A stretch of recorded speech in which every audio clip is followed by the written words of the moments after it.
ಅಂದರೆ ಕೆಂಪು ಕಲ್ಲಿಂದ ಇದು ಕಂಪ್ಲೀಟ್ ಆಗಿ ಫುಲ್ಲು ಕೆಂಪು ಕಲ್ಲಿಂದನೇ ಆಗಿರುವಂಥದ್ದು. ಹೌದು. ವಿಶೇಷವಾಗಿ ನಾಗತೀರ್ಥ ಅಂತ ಕರೆಯುವಂಥದ್ದು. ಕ್ಷೇತ್ರದ ಪವಿತ್ರ ಜಲ ಕಾಣಿಸ್ತಿರ್ಬೋದು, ಕ್ರಿಸ್ಟಲ್ ಕ್ಲಿಯರ್ ಆಗಿರುವಂಥದ್ದು. ಇದೇ ತೀರ್ಥ ನದಿಗೆ ಸೇರಿ ಪ್ರತಿ ವರ್ಷ ದೇವರಿಗೆ ಸ್ನಾನ ಆಗಬೇಕು. ಇದು ಪ್ರಾಕೃತಿಕವಾಗಿ ಆದಂಥದ್ದು, ಕೊರೆದಿದ್ದಲ್ಲ. ಸೊ ಇಳಿತಾ ಇಳಿತಾ ಕೆಳಗಡೆ ಹೋಗ್ತಾ ಇದ್ದೀವಿ. ಉಸಿರಾಟಕ್ಕೆ ಸ್ವಲ್ಪ ತೊಂದರೆ ಆಗುತ್ತೆ ಆಬ್ವಿಯಸ್ಲಿ.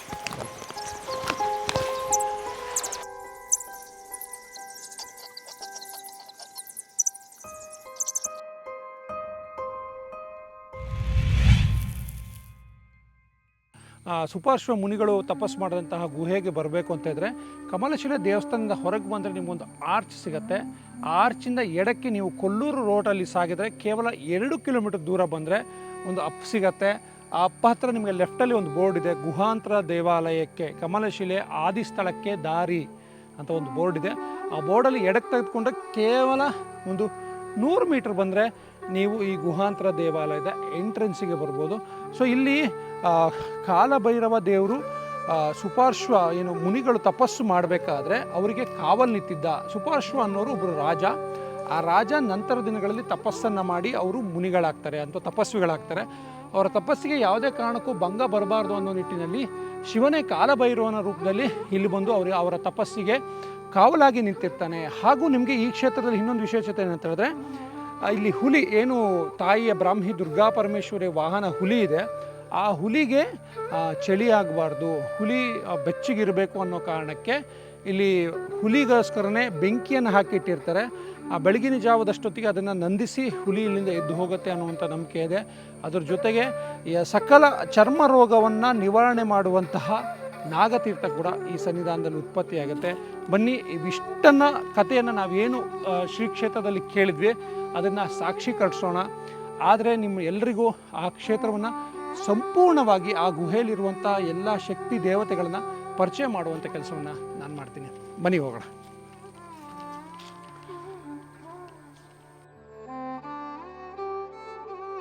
ಸೊ ಇಲ್ಲಿ ನೀವು ನೋಡ್ಬೋದು ಕಾಲಭೈರವ ಸಿದ್ದೇಶ್ವರ ದೇವಾಲಯ. ಇದು ನಾಥ ಪರಂಪರೆಯ ಒಂದು ದೇವಾಲಯ ಆಗಿರೋದ್ರಿಂದ ಸೊ ನಮಗೆ ಅದ್ರ ಬಗ್ಗೆ ಹೆಚ್ಚಿನ ಮಾಹಿತಿ ಇಲ್ಲ. ಸೊ ಮಾಹಿತಿ ಕೊಡೋಕ್ಕೆ ನಮ್ಮ ಜೊತೆ ಅಂಕುಶ್ ಅವರು ಇದ್ದಾರೆ. ಅಂಕುಶ್, ನಮಸ್ತೆ. ನಮಸ್ತೆ. ಸೊ ನಮಗೆ ಈ ಒಂದು ಗುಹಾಲಯ ಏನಿದೆ ಅಲ್ಲಿ ಒಂದು ಹುಲಿ ಚಾವಡಿ ಅಂತ ಹೇಳಿದ್ರು, ಇಲ್ಲಿ ನಾಗತೀರ್ಥ ಉದ್ಭವ ಆಗತ್ತೆ ಅಂತ ಹೇಳಿದ್ರು. ಸೊ ಇದ್ರ ಬಗ್ಗೆ ನಮಗೆ ಕಂಪ್ಲೀಟ್ ಆಗಿ ನೀವು ಒಂದು ನಮ್ಮನ್ನ ಗೈಡ್ ಮಾಡ್ಬೋದಾ ಈ ಸ್ಥಳದೊಳಗೆ ಕರ್ಕೊಂಡೋಗಿ? ಬನ್ನಿ.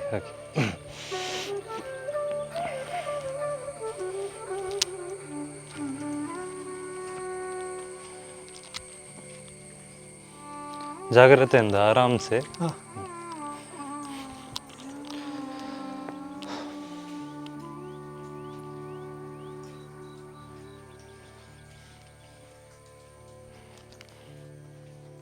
ಸೊ ವಿಶೇಷವಾಗಿ ಇಲ್ಲಿ ನಿಮಗೆ ಕಾಣಿಸ್ಬೋದು ಕಾಲಭೈರವ ಅಂತ ಕರೆಯುವಂಥದ್ದಾಯ್ತಾ. ಕಾಲಭೈರವ ಎದುರುಗಡೆ ನಮ್ಮ ನಂದಿ ಮಹಾರಾಜ ಇರುವಂಥದ್ದು ಕಾಲಭೈರವ, ಹಾಗೆ ವಾಹನ ಆಗಿರುವಂಥ ನಮ್ಮ ನಂದಿ ಇರುವಂಥದ್ದು. ವಿಶೇಷವಾಗಿ ಸುಪಾರ್ಶ್ವ ಅಂತ ಹೇಳಿ ಒಬ್ಬ ಮುನಿ ಬಂದು ಜ್ಞಾನ ಮಾಡಿರುವಂಥ ಗುಹೆ, ತಪಸ್ ಮಾಡಿರುವಂಥ ಗುಹೆ.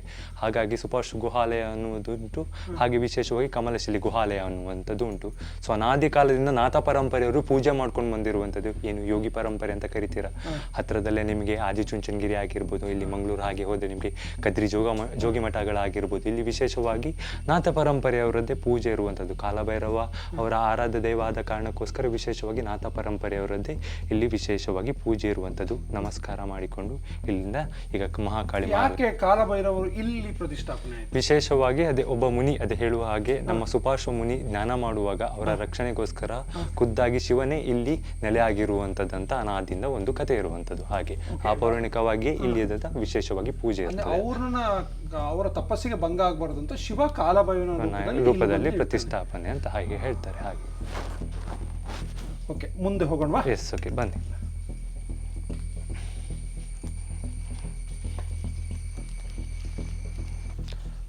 ಹೆಬ್ಬೆಟ್ಟಿಗೆ ಜಾಸ್ತಿ ಪ್ರೆಷರ್ ಕೊಡಿ, ಆರಾಮ್ಸೆ ಹೇಳಿರಿ.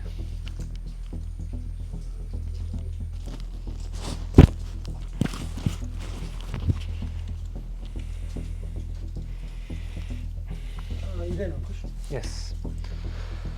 ಸೊ ನೀವು ಹೀಗೆ ಸ್ವಲ್ಪ ಮುಂದೆ ಬಂದು ನೋಡುವುದಾದರೆ ವಿಶೇಷವಾಗಿ ನಿಮಗೆ ಆಚೆ ಸೈಡಿಂದ ಮಹಾಕಾಳಿ, ಮಹಾಲಕ್ಷ್ಮಿ, ಮಹಾಸರಸ್ವತಿ, ಲಾಸ್ಟಲ್ಲಿ ವೀರಭದ್ರ. ಕಾಳಿ, ಲಕ್ಷ್ಮಿ, ಸರಸ್ವತಿ, ಲಾಸ್ಟಲ್ಲಿ ವೀರಭದ್ರ ಇರುವಂಥದ್ದು. ವೀರಭದ್ರ ಗೊತ್ತಿರ್ಬೋದು, ಈ ಕರಾವಳಿ ಮಲೆನಾಡು ಅಂತ ಬಂದಾಗ ವಿಶೇಷವಾಗಿ ಕ್ಷೇತ್ರಪಾಲಕನಾಗಿ ಪ್ರತಿಷ್ಠಾಪನೆ ಆಗಿರುವಂಥದ್ದು. ಇಲ್ಲಿ ವಿಶೇಷವಾಗಿ ಕಮಲಶಿಲೆ ಏನು ದೇವಸ್ಥಾನ ಹೋಗಿ ಬಂದ್ರಲ್ವ, ಆ ದುರ್ಗಾ ಪರಮೇಶ್ವರಿ ಆದಿ ಅಂತ ಕರೀತಾರೆ. ಬ್ರಾಹ್ಮಿ ಮುಹೂರ್ತದಲ್ಲಿ ಅಮ್ಮನವ್ರ ಉದ್ಭವ ಅಂತ ಹೇಳುವಂಥದ್ದು ಅನಾದಿಯಿಂದ ಒಂದು ಸಂಪ್ರದಾಯ. ಸೊ ಹಾಗೆ ಬ್ರಾಹ್ಮಿ ದುರ್ಗಾ ಪರಮೇಶ್ವರಿ ಆದಿ ಸ್ಥಳ. ಇಲ್ಲಿ ವಿಶೇಷವಾಗಿ ಕಾಳಿ, ಲಕ್ಷ್ಮಿ, ಸರಸ್ವತಿಯಾಗಿ ಅಮ್ಮನವರು ಉದ್ಭವ ಆಗಿರುವಂಥ. ಹತ್ತಿರದಲ್ಲಿ ಕೊಲ್ಲೂರು, ಕೊಡಚಾದ್ರಿ ಆದಿ ಅಂತ ಕರೀತಾರೆ. ನೀವು ಹಾಗೆ ಮಂಗಳೂರು ಆಚೆ ಸೈಡ್ ಹೋಗುದಾದ್ರೆ ನಿಮಗೆ ಕಟೀಲು ದುರ್ಗಾ ಪರಮೇಶ್ವರಿ ಇರುವಂಥದ್ದು. ಕಟೀಲ್ ಇದು ನೆಲ್ಲಿ ತೀರ್ಥ ಆದಿ ಅಂತ ಕರೀತಾರೆ. ಒಂದೇ ಕ್ಷೇತ್ರದಲ್ಲಿ ಎರಡೆರಡು ಆದಿ ಸ್ಥಳಗಳು ಆಗ್ಲಿಕ್ಕಾಗುತ್ತದೆ. ಯಾವ ದೇವರು ಮೊದಲು ಹುಟ್ಟಿರ್ತದೆ ಅದಕ್ಕೆ ಆದಿ ಸ್ಥಾನ ಅಂತ ಒಂದು ಕೊಡುವಂಥದ್ದು, ಒಂದು ಸ್ಥಾನ ಕೊಡುವಂಥ ಅನಾದಿಯಿಂದ ಒಂದು ಪರಂಪರೆ ಇರುವಂಥದ್ದು. ಕಮಲಶಿಲೆ ದುರ್ಗಾ ಪರಮೇಶ್ವರಿ ಆದಿಯಾಗಿ ಇಲ್ಲಿ ಅಮ್ಮನವರು ವೈಷ್ಣವಿ ರೀತಿಯಲ್ಲಿ ಅಮ್ಮನವರು ಉದ್ಭವ ಆಗಿರುವಂಥದ್ದು. ಕಾಳಿ, ಲಕ್ಷ್ಮಿ, ಸರಸ್ವತಿಯಾಗಿ. ಹಾಗೆ ಅಮ್ಮನಿಗೆ ಮಹಾಸರಸ್ವತಿ. ಅಮ್ಮನಿಗೆ ಕೆಮ್ಮಣ್ಣಂದ್ರೆ ತುಂಬಾ ಇಷ್ಟ ಅಂತ ಹೇಳುವಂಥ ಒಂದು ಪ್ರತೀತಿ ಉಂಟು. ಈ ಮುರಕಲ್ಲನ್ನೇ ಪುಡಿ ಮಾಡಿ ಕಟ್ಟೆ ರೂಪದಲ್ಲಿ ಹಾಕುವಂಥದ್ದು ಅನಾದಿಯಿಂದ ಒಂದು ಸಂಪ್ರದಾಯ.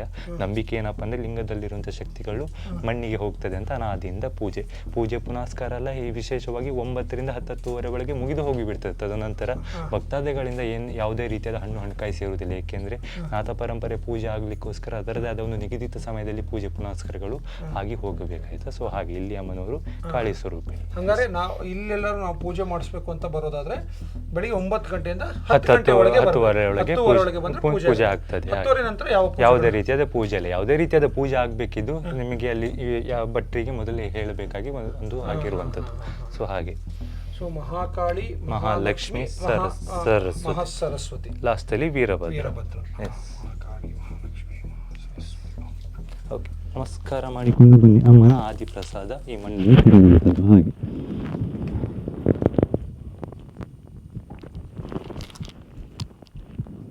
ಖುಷಿ, ಮುಂದೆ ಈ ದಾರಿಯಲ್ಲಿ ಈಗ ಮಹಾಕಾಳಿ ಮಹಾಲಕ್ಷ್ಮಿ ನಂತರ ಈಗ ನಮಗೆ ವಿಶೇಷವಾಗಿ ನಾಗತೀರ್ಥ ಇರುವಂಥದ್ದು. ಪ್ರತಿ ವರ್ಷ ಅಮ್ಮನಿಗೆ ಸ್ನಾನ ಆಗುವಂಥ ಒಂದು ಪವಿತ್ರ ಜಲ. ಇದೇ ತೀರ್ಥದಿಂದ ನದಿಗೆ ಸೇರಿ ಪ್ರತಿ ವರ್ಷ ಅಮ್ಮನಿಗೆ ಸ್ನಾನ ಆಗುವಂಥ ಒಂದು ತೀರ್ಥ. ವಿಶೇಷವಾಗಿ ಇಲ್ಲಿ ಅದರ ಉಗಮ ಸ್ಥಾನ ನಮಗೆ ನೆಕ್ಸ್ಟ್ ನೋಡ್ಬೋದು. ಬನ್ನಿ. ಎಸ್, ಅಂದ್ರೆ ಕೆಂಪು ಕಲ್ಲಿಂದ ಇದು ಕಂಪ್ಲೀಟ್ ಆಗಿ ಫುಲ್ಲು ಕೆಂಪು ಕಲ್ಲಿಂದನೇ ಆಗಿರುವಂಥದ್ದು. ಹೌದು. ಈಚೆಗೆ ಕೇರಳ, ಮಂಗಳೂರು, ಉಡುಪಿ, ಸಿದ್ದಾಪುರ ಈಚೆ ಸೈಡಲ್ಲಿ ಎಲ್ಲ ವಿಶೇಷವಾಗಿ ಇದೇ ಕಲ್ಲಿಂದ ಮನೆ ಕಟ್ಟುವುದು ಹೆವಿಯಾಗಿ ಯೂಸ್ ಮಾಡ್ತಾರೆ.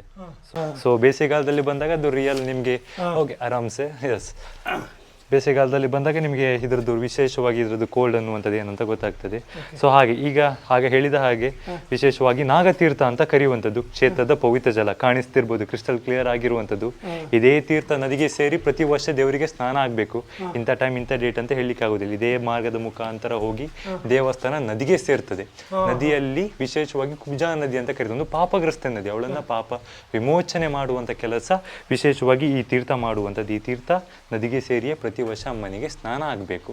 ಇಂಥ ಟೈಮ್ ಇಂಥ ಡೇಟ್ ಅಂತ ಹೇಳಲಿಕ್ಕೆ ಆಗುವುದಿಲ್ಲ. ಕೆಲವೊಮ್ಮೆ ಹತ್ತಿರದಲ್ಲಿರುವಂಥ ಒಂದು ಭಕ್ತಾದಿಗಳಾಗಿರ್ಬೋದು, ಊರಿನವರಾಗಿರ್ಬೋದು, ವಿಷ ಕೇಳಿ ಬರೋದ್ರೊಳಗೆ ದೇವರಿಗೆ ಸ್ನಾನ ಆಗಿ ಹೋಗಿದ್ದು ಸಹ ಉಂಟು.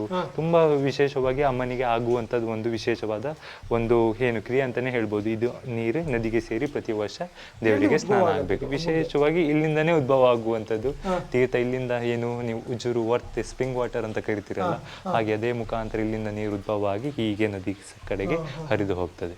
ಹಾಗೆ ತಗೊಳ್ಬೋದು. ಎಸ್, ತಗೊಳ್ಳಿ.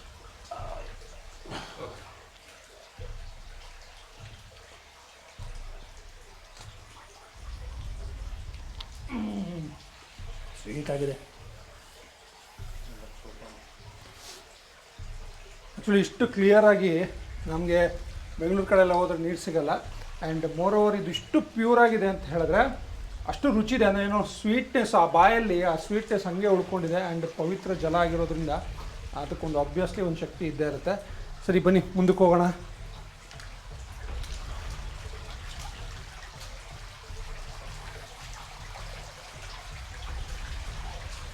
ಇದು ಪ್ರಾಕೃತಿಕವಾಗಿ ಆದಂಥದ್ದು, ಕೊರೆದಿದ್ದಲ್ಲ. ಎಷ್ಟೋ ಸಾವಿರ ಕೋಟಿ ವರ್ಷಗಳಿಂದ ನೀರು ಹರಿದು ಹರಿದು ಹರಿದು ಹರಿದು ವಿಶೇಷವಾಗಿ ಆಗಿರುವಂತಹ ಗುಹೆ. ಆ ಲೆಕ್ಕದಲ್ಲಿ ನೋಡುವುದಾದ್ರೆ ಈಗ ಇರುವಂತ ಏನು ಗುಹೆ ಇನ್ನೊಂದು 500-600 ವರ್ಷ ಬಿಟ್ಟಾದ ಮೇಲೆ ಬೇರೆ ಒಂದು ರೂಪ ಸಹ ತಗೊಳ್ಬಹುದು. ಸೊ ಹಾಗೆ ಎಲ್ಲ ತಲೆ ಜಾಗ್ರತೆ ಬರುವಾಗ ಇಲ್ಲಿ ಆರಾಮ್ಸೆ. ಆಲ್ಮೋಸ್ಟ್ ನನ್ನ ಪ್ರಕಾರ ಒಂದು 100 ಮೀಟರ್ ಒಳಗಡೆ ಬಂದಿದ್ದೀವಿ. 150 ಕ್ರಾಸ್ ಆಗಿದೆ. ಸೊ ಇಳಿತಾ ಕೆಳಗಡೆ ಹೋಗ್ತಾ ಇದ್ದೀವಿ. ಸೊ ಉಸಿರಾಟಕ್ಕೆ ಸ್ವಲ್ಪ ತೊಂದರೆ ಆಗಲ್ಲ ಆಬ್ವಿಯಸ್ಲಿ.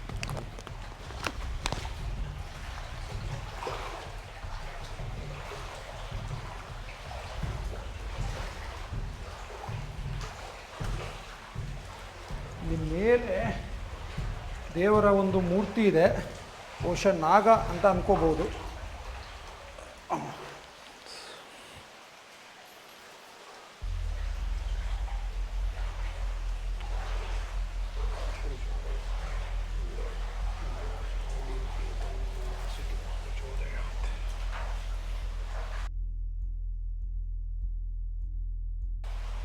ಇಲ್ಲಿ ನಾಗದೇವರ ಒಂದು ವಿಗ್ರಹವನ್ನು ನೋಡ್ತಾ ಇದ್ದೀವಿ.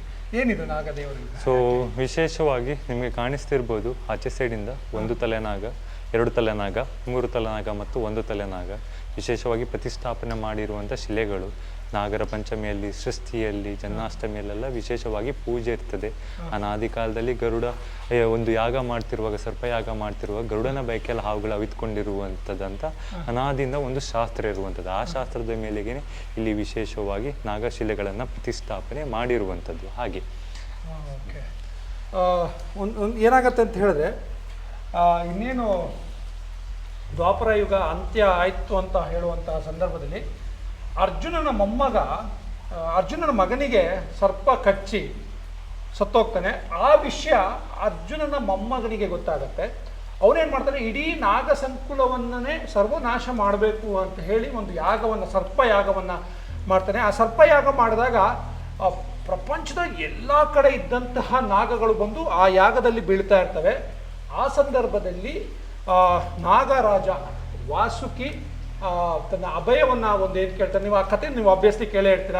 ಅವಾಗ ಗರುಡ ಕೂಡ ಅಟ್ಯಾಕ್ ಮಾಡ್ತಾನೆ, ಇವ್ರನ್ನೆಲ್ಲ ಸರ್ಪ ಸಂಕುಲವನ್ನೇ ನಾಶ ಮಾಡಬೇಕು ಅಂತ ಬಂದಾಗ ನಾಗರಾಜನಾದಂತಹ ವಾಸುಕಿ ದೇವಿಯಲ್ಲಿ ಬಂದು ಆಶ್ರಯವನ್ನು ಕೇಳ್ತಾನೆ. ಅವಾಗ ದೇವಿ ಹೇಳ್ತಾಳೆ, ಕೆಲವು ದಿನಗಳ ಕಾಲ ನಿಮಗೆ ಆಶ್ರಯವನ್ನು ಕೊಡ್ತೇವೆ, ಆದರೆ ಅಂದರೆ ಈ ಸಂಕುಲ ಮುಂದುವರಿಬೇಕು ಅಂತ ಹೇಳಿದ್ರೆ ನೀನು ಮಹಾವಿಷ್ಣುವಿನ ಹಾಸಿಗೆಯಾಗಿ ಇರು ಅಂತೇಳಿ. ಸೊ ನೀವು ಆಬ್ವಿಯಸ್ಲಿ ನೀವೆಲ್ಲ ನೋಡಿರ್ತೀರ, ಶೇಷಶಯನ ಆಗಿರುವಂತಹ ಮಹಾವಿಷ್ಣು ಹೀಗೆ ಮಲಗಿರ್ತಾನೆ. ಸೊ ಆದಿಶೇಷ ಅವನ ಹಾಸಿಗೆಯಾಗಿರ್ತಾನೆ. ಸೊ ಆದಿಶೇಷ ಕೆಲವು ದಿನಗಳ ಕಾಲ ಈ ಗುಹೆಯಲ್ಲಿ ತಪಸ್ಸನ್ನು ಮಾಡಿದ ಅಂತ ಒಂದು ನಂಬಿಕೆಯಲ್ಲಿದೆ. ಸೊ ಅದರ ಕುರುವಾಗಿ ಇಲ್ಲಿ ನಾವು ನಾಗರನ್ನ ಪ್ರತಿಷ್ಠಾಪನೆ ಮಾಡಿದ್ದೀವಿ. ನಮಗೆ ದಕ್ಷಿಣ ಕನ್ನಡದ ಭಾಗದಲ್ಲಿ ನಾಗನಿಗೆ ವಿಶೇಷ ಒಂದು ಸ್ಥಾನಮಾನ ಇದೆ. ಅದು ಯಾಕೆ ಅನ್ನೋ ಕಥೆಯನ್ನು ನಾನು ಕಳೆದ ಸಂಚಿಕೆಯಲ್ಲಿ ನಿಮ್ಗೆ ಹೇಳಿದ್ದೀನಿ. ಸೊ ಅದೇ ನಿಟ್ಟಿನಲ್ಲಿ ನಾಗನಿಗೆ ಪ್ರಾಧಾನ್ಯತೆಯನ್ನು ನೀಡುವ ನಿಟ್ಟಿನಲ್ಲಿ ಇಲ್ಲಿ ನಾಗನನ್ನು ಪ್ರತಿಷ್ಠಾಪನೆ ಮಾಡಲಾಗಿದೆ. ಸೊ ಇಲ್ಲಿ ನೋಡ್ಬೋದು, ಈ ನೀರು ಕೂಡ ಎಷ್ಟು ಪ್ಯೂರ್ ಆಗಿದೆ ಅಂತ. ಇಲ್ಲಿ ಬಾವುಲಿಗಳೆಲ್ಲ ಇದ್ದಾವೆ ಅಂತ ಹೇಳಿದ್ರೆ ಎಷ್ಟು ಡೀಪ್ ನಾವು ಒಳಗಡೆ ಬಂದಿದ್ದೀವಿ ಅಂತ ನಿಮಗೊಂದು ಬೇಸಿಕ್ ಐಡಿಯಾ ಬಂದ್ಬಿಡುತ್ತೆ. ಸೊ ಆಲ್ಮೋಸ್ಟ್ ನಾವು ಏನಿಲ್ಲ ಅಂದರೂ ಒಂದು 200 ಮೀಟರ್ ಬಂದಿದ್ದೀವಿ ಅಂಕುಶ್. ಒಂದು ಹೆಚ್ಚು ಕಡಿಮೆ 150-200 ಮೀಟರ್ ನಾವು ಆಬ್ವಿಯಸ್ಲಿ ಒಳಗಡೆ ಇದ್ದೀವಿ. ತುಂಬ ಕೋಲ್ಡ್ ಇದೆ, ನಾವು ಹೊರಗಡೆ ಶೆಕೆ ಆಗ್ತಾ ಇತ್ತು, ಫುಲ್ ಬೆವರ್ತಾ ಇದ್ವಿ. ಬಟ್ ಇಲ್ಲಿ ಬಂದಮೇಲೆ ಇಡೀ ಅಟ್ಮಾಸ್ಫಿಯರೇ ಚೇಂಜ್ ಆಗಿದೆ, ಕೋಲ್ಡ್ ಆಗಿದೆ. ಸೊ ಈ ಒಂದು ಪ್ಲೇಸನ್ನು ನಾವು ಏನು ಎಕ್ಸ್ಪ್ಲೋರ್ ಮಾಡಿದ್ದು ನಮಗೂ ಬಹಳ ಖುಷಿ ಆಯಿತು. ನೀವು ಕೂಡ ಮುಂದಿನ ದಿನಗಳಲ್ಲಿ ಕಮಲಶಿಲೆ ಬಂದಾಗ ಖಂಡಿತವಾಗ್ಲೂ ಏನು ಆ ಕಮಲಶಿಲೆಯ ಆದಿ ಸ್ಥಳವಾದಂಥ ಈ ಗುಹೆಗೆ ಬನ್ನಿ. ಸೊ ಅಂಕುಶ್ ಇರ್ತಾರೆ, ಇಲ್ಲಾಂದರೆ ಅವರ ಮಾವ ಇರ್ತಾರೆ. ಸೊ ನಿಮ್ಮನ್ನ ಗೈಡ್ ಮಾಡ್ತಾರೆ, ಇಲ್ಲಿ ತನಕ ಕರ್ಕೊಂಡು ಬರ್ತಾರೆ, ಪ್ರತಿ ಒಂದು ಜಾಗವನ್ನು ಕಂಪ್ಲೀಟಾಗಿ ಎಕ್ಸ್ಪ್ಲೈನ್ ಮಾಡ್ತಾರೆ. ಸೊ ನೀವು ಕೂಡ ಎಕ್ಸ್ಪ್ಲೋರ್ ಮಾಡೋದು, ನೀವು ಅಡ್ವೆಂಚರಸ್ ಆಗಿ ಸೊ ಈ ಥರ ಒಂದು ಪ್ಲೇಸ್ಗಳಿಗೆಲ್ಲ ನೀವು ವಿಸಿಟ್ ಮಾಡಬೇಕಂತಂದ್ರೆ ನಿಮ್ಗೆ 2 ಥರ, ಒಂದು ಸ್ಥಳ ಮಹಾತ್ಮೆ ಇದೆ, ಹಾಗೆ ನೀವು ಎಕ್ಸ್ಪ್ಲೋರ್ ಮಾಡಲಿಕ್ಕೆ ಒಂದು ಒಳ್ಳೆಯ ಸ್ಥಳ ಕಮಲಶಿಲೆಯ ರಾಮ್ಹಿ ದುರ್ಗಾ ಪರಮೇಶ್ವರಿ ಸನ್ನಿಧಿ ಅಂತ ನಾನು ಹೇಳ್ಬೋದು. ಎಸ್, ಮುಂದೆ ಈ ರೋಡ್ ಇಲ್ಲಿಗೆ ಎಂಡ್ ಆಗುತ್ತೆ. ಇಲ್ಲಿಂದ ವಿಶೇಷವಾಗಿ ಕೊನೆ ಆಗ್ತದೆ ನಾವು ನೋಡುವಂತ ಜಾಗ. ಮತ್ತೆ ವಿಶೇಷವಾಗಿ ದಾರಿ ಕಂಟಿನ್ಯೂ ಆಗಿ ಒಂದು ಸುರಂಗದಿಂದ ಕಾಶಿ ರಾಮೇಶ್ವರಕ್ಕೆ ಅಂತ ಹೇಳುವಂತ ಒಂದು ಸಂಪ್ರದಾಯ ಉಂಟು, ಕಾಶಿಗೆ ಅಂತ ಹೇಳುವಂತ ಒಂದು ಸಂಪ್ರದಾಯ ಉಂಟು. ಏನು ಸಾಮಾನ್ಯ ಮನುಷ್ಯರಿಗೆ ಏನು ಹೇಳ್ತೀವಲ್ವ, ಆ ರೀತಿಯಾದ ಒಂದು ಶಕ್ತಿ ಈಗಿನ ಕಾಲದಲ್ಲಿ ಇಲ್ಲ, ಗೊತ್ತಿರ್ಬೋದು. ಸೊ ಅದೇ ಅನಾದಿಯಿಂದ ಒಂದು ಹೇಳ್ಕೊಂಡು ಬಂದಿರುವಂತಹ ಶಾಸ್ತ್ರ.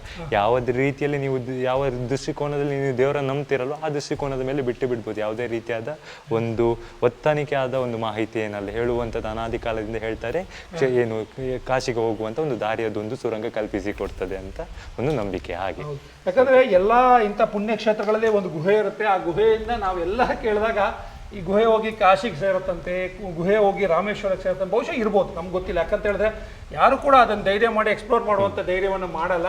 ಯಾಕಂದರೆ ಕೆಲವು ಕಡೆ ಕುರಿಯನ್ನು ಬಿಡ್ತಾರೆ, ಆ ಕುರಿ ಹಿಂಗೋಗಿ ಆ ಕಡೆಯಿಂದ ಹೊರಗಡೆ ಬಂತು ಅಂತಾರೆ, ಲಿಂಬೆಹಣ್ಣು ಹಾಕ್ತಾರೆ, ಅದೆಲ್ಲೋ ಮೇಲ್ಗಡೆ ಬಂತು ಅಂತ ಹೇಳ್ತಾರೆ. ಬಟ್ ಯಾರಿಗೂ ಕೂಡ ಮನುಷ್ಯರು ಅದನ್ನು ಹೋಗಿ ಎಕ್ಸ್ಪ್ಲೋರ್ ಮಾಡುವಂತಹ ಧೈರ್ಯವನ್ನು ಮಾಡಿಲ್ಲ. ಇಲ್ಲಿ ಕೂಡ ದಾರಿ ಇದೆ. ಸೊ ಈ ದಾರಿ ಮುಂದೆ ಎಲ್ಲಿ ಹೋಗುತ್ತೆ ಅನ್ನೋದು ಕ್ವಶನ್ ಮಾರ್ಕ್. ಬಟ್ ಆದರೆ ಇಲ್ಲಿನ ನಂಬಿಕೆಯ ಪ್ರಕಾರ ಈ ದಾರಿ ಕಾಶಿ ರಾಮೇಶ್ವರನ ಸೇರುತ್ತೆ ಅನ್ನೋದು.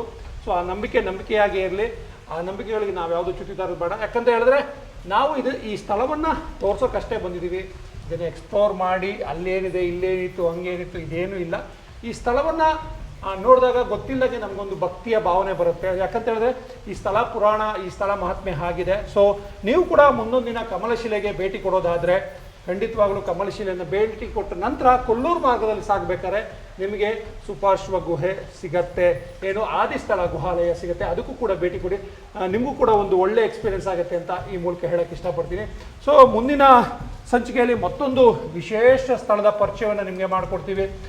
ಸೊ ಅಲ್ಲಿ ತನಕ ಮಿಸ್ ಮಾಡದೆ ನಮ್ಮ ಕನ್ನಡ ಯೂಟ್ಯೂಬ್ ಚಾನಲ್ ನೋಡ್ತಾ ಇರಿ. ನಮಸ್ಕಾರ. ನಮ್ಮ ಕನ್ನಡ ಫೇಸ್ಬುಕ್ ಪೇಜ್ನ ಲೈಕ್ ಮಾಡಿ, ಯೂಟ್ಯೂಬ್ ಚಾನೆಲ್ನ ಸಬ್ಸ್ಕ್ರೈಬ್ ಮಾಡಿ. For more updates click on the bell icon. ನಮ್ಮ ಕನ್ನಡ ಡಿಜಿಟಲ್ ಮೀಡಿಯಾ.